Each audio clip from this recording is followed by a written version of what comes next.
Hey, this is Nichole Huntsman, your astrologer from moderncosmic.com. We're going to talk about Moon and Venus. So this is a Synastry series. We're talking about the inner aspects between one person's Moon, one person's Venus. So the Moon, that is your emotional nature. That's your instinctive nature. It's how you're going to respond in relationship emotionally. It's what you need to feel loved, safe, secure, comfortable at home. Okay. Venus is what somebody it's what somebody appreciates, what they find of value.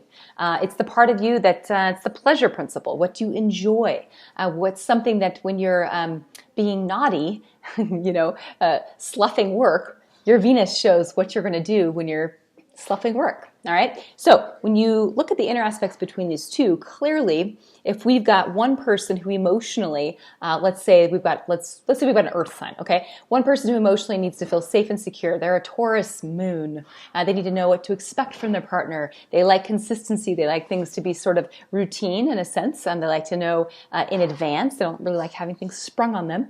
And they like harmony in their relationships. Okay. And then you've got this person over here who is a Venus in Taurus.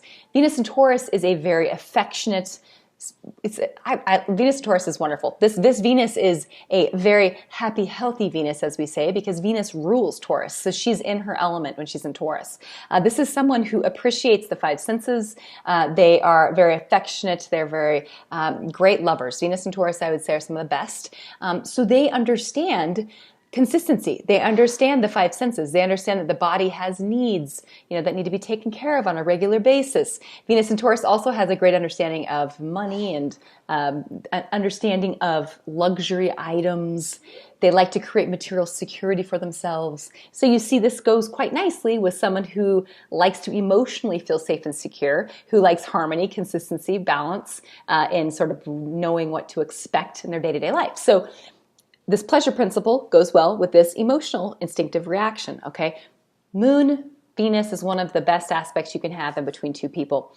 Also, like I've said in the other videos, be sure to pay attention to house placement, because you could have a Moon and a Venus that by the zodiac sign that they fall in, they could make some nice, let's say they trine each other or something, right? But they could be in houses that modify where these personality traits show up in the people's lives. Okay, you got someone whose Moon is in the 10th house. They're emotionally going to be comfortable when they're doing something that is of accomplishment or achievement. They're our workaholics, our traditional workaholics. Work is where they feel safe and secure. They feel grounded there. All right, and then let's say you got somebody who's got a Venus that's in it's in a compatible zodiac sign, but let's say it's in the 11th house. That's very different. 11th house is that's the Aquarius house. This is someone who Venus in this house, they need a high degree of freedom. There's an element of disruptiveness that happens when you put Venus in the 11th house. And so there can be some issues here because you've got one person's Moon in an earthy house, one person's Venus in an air house, and it's an Aquarius house. So it's, got this sort of, like I said, craziness to it. So it could be an exciting match, but it could be one where there's a little bit of adjustment that needs to happen. All right. So pay attention to, again, the house placements. Now, overall, Moon, Venus, if let's say you've got someone's Moon squaring someone else's Venus or vice versa, you got to look at the zodiac signs. You need to use your brain and don't just, take this as a cookbook. They call this, cookbook astrology, where you're just taking this thing and this thing and this thing and adding them all together and mixing them and making a birth chart delineation or a relationship chart delineation.